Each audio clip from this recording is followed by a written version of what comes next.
আমরা হয়তো মরে যাবো আন্দোলন করে, আমাদের ছেলেরা পর্যন্ত এই কমিটি রেখে যাবে এবং দেখিয়ে দিয়ে যাবে। আরো একটা কথা আমাদের বলে যাই, এর পাশাপাশি আপনারা সর্বদিক থেকে হেফাজত করবেন নিজেদের ঈমান আমলকে।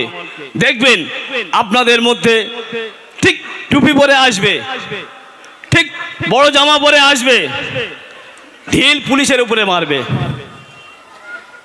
যেই মারছে তাকেই ধরবেন সঙ্গে সঙ্গে। সে কে? চৌধুরী সাহেব ওখানে বললেন রামলীলা ময়দানে, দেখবেন তার কাপড় খুলে, দেখবেন প্রয়োজনে তার কাপড় খুলে দেখবেন সে মোল্লা হিন্দু। এগুলো দেখে নিয়ে চলবেন। আগামী দিনে আমাদের আরো অনেক 16 তারিখে হলে 26 তারিখে যে ডাক দিয়েছে, এই ডাকে আমরা যাব। আমাদের আর যে সাথী বন্ধুরা যারা যেখানে আছে তাদের প্রতিটা মসজিদ থেকে, প্রতিটা গ্রাম থেকে একটা দুটো করে গাড়ি তৈরি করবেন, করে নিয়ে যাবেন এবং মাইক লাগিয়ে এমন নারা দেবেন না যে অমুসলিম ভাইরা কষ্ট পায়।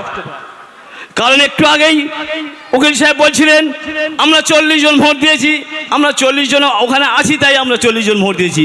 বাকি যারা ভোট দিয়েছে আমার অমুসলিম ভাইরা ভোট দিয়েছে, তাদের প্রতি আমাদের শ্রদ্ধা থাকতে হবে। কোনো এমন মন্দির দেখে, কোনো হিন্দু মানুষ দেখে অপ্রিয়করভাবে আপনারা স্লোগান দেবেন না। এই বলে আমি আমার বক্তব্যকে শেষ করছি। আমা আলাইনা ইল্লাল্লাহ।